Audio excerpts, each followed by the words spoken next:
California man who allegedly joined the mob that attacked the Capitol on January 6 over what they falsely believed was a stolen election and is wanted by the FBI has fled the country and is seeking asylum in authoritarian Belarus. Evan Neumann, 48, was charged in March with 6 crimes related to the insurrection, including 2 felonies for assaulting an officer and participating in a civil disorder. He told the state-controlled Belarus.1 news channel on November 7 that his lawyer had advised him to flee to Europe.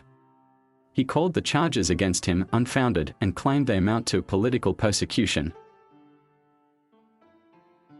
Neumann, a handbag manufacturer from Mill Valley, a small city north of San Francisco, didn't respond to BuzzFeed News requests for comments sent via email and a LinkedIn message. Neumann said in the news segment titled "Goodbye, America," that he went to extreme lengths to evade arrest by U.S. law enforcement, sketching out a catch-me-if-you-can-style escape.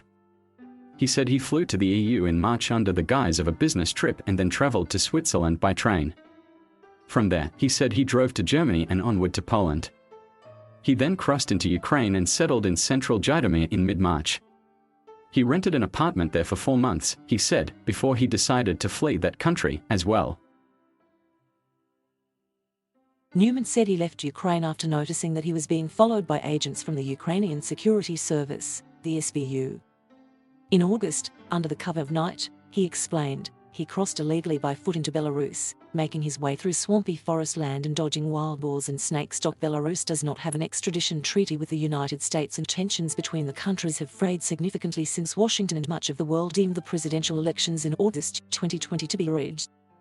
Alexander Lukashenko, known as Europe's last dictator, has ruled the country with an iron fist for more than 2 decades.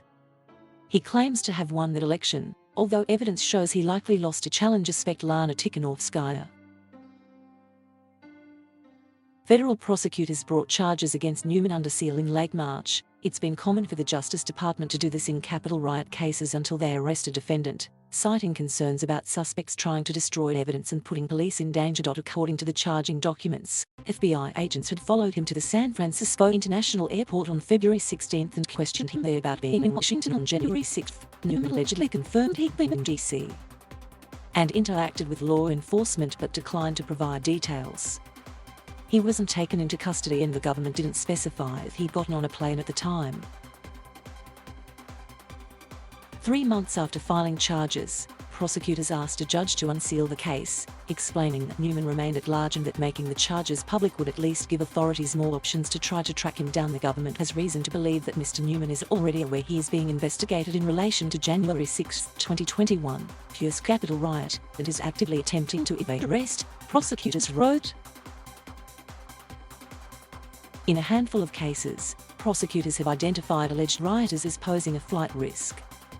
According to government court filings, Jeffrey Sabal of Colorado told authorities after he was arrested that he planned to fly to Zurich, Switzerland, because he didn't believe there was an extradition treaty with the United States. He'd said he planned to ski for a few days to make it look natural. Sabal said he'd made it to the airport but turned around and left after police officers said something to him about his backpack.